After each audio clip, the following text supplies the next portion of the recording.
আসসালামু আলাইকুম এভরিওয়ান। খুব সহজ ও মজার কেক শেয়ার করছি আজ। ছোট থেকে বড় সবাই এই চকলেট কেক খেতে পছন্দ করে, তাই আমিও ভাবলাম আজ বাচ্চাদেরকে চকলেট কেক বানিয়ে দিই। আর কয়েকদিন ধরে ওরা বায়নাও ধরেছিল। তো চলো স্টার্ট করি। এত সহজে যদি বাড়িতেই কেক বানানো যায় তাহলে তো বাচ্চাদের বাইরে থেকে কেক কেনার কোনো প্রশ্নই ওঠে না।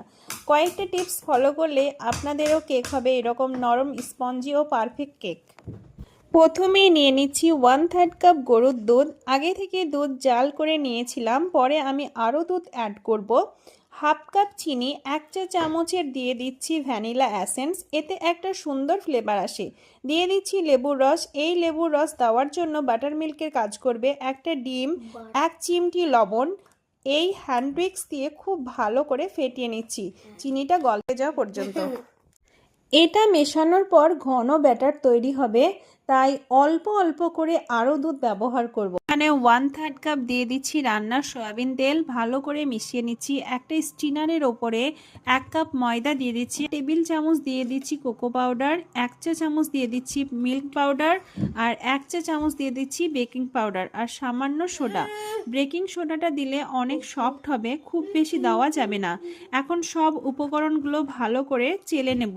চেষ্টা করতে হবে সব সময় শুকনো উপকরণগুলো চেলে দেওয়ার, তাতে কিন্তু কেকটা অনেকটাই ভালো হয়। হ্যান্ড উইক্স দিয়ে সব কিছু ভালো করে মিশিয়ে নেব। এবার চুলায় একটা কড়াই বসিয়ে একটা স্ট্যান্ড দিয়ে কিছুটা জল দিয়ে বসিয়ে দেব কেকের ব্যাটারটা। অপর দিকে বানিয়ে নেব চকলেট সিরাপ।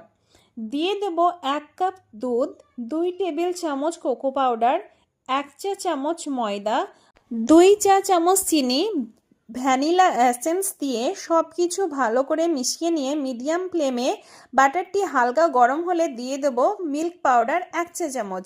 বাটারটা প্রতিনিয়ত নাড়াচাড়া করতে হবে, না হলে দলা পাকিয়ে যাবে। ব্যাস, আমার চকলেট সিরাপ কিন্তু রেডি। অপর দিকে কেকটাও তৈরি হয়ে গেছে। এখানে আর একটু কেকটা হতো, কারণ বাচ্চারা এতটাই এক্সাইটেড ছিল, আমি খুব তাড়াতাড়ি নামিয়ে নিয়েছিলাম। আর 2 মিনিট কেকটা কুক হলেই পারফেক্ট হতো। তো কেকটা একটু ফুটো ফুটো করে নিলাম, চকলেট সিরাপটা যাতে কেকের ভেতরে ভালোভাবে প্রবেশ করতে পারে সেই জন্য ফুটো ফুটো করে দিয়েছিলাম।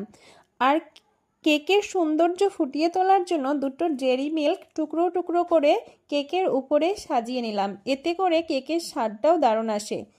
আমার কেক বানাতে গিয়ে যদি কোনো ভুল হয়ে থাকে আপনারা অবশ্যই কমেন্টে জানাবেন। আর কেকটা কেমন হয়েছে জানাতে ভুলবেন না কিন্তু। আর কেক বানানো যতই কষ্ট হোক না কেন, অবশ্যই কেক বানানো খুব একটা কষ্টের নয়, তবে যেটুকুই পরিশ্রম হোক না কেন বাচ্চাদের মুখের এই মিষ্টি হাসিটা দেখে সবটাই যেন নিমেষেই ভুলে যায়।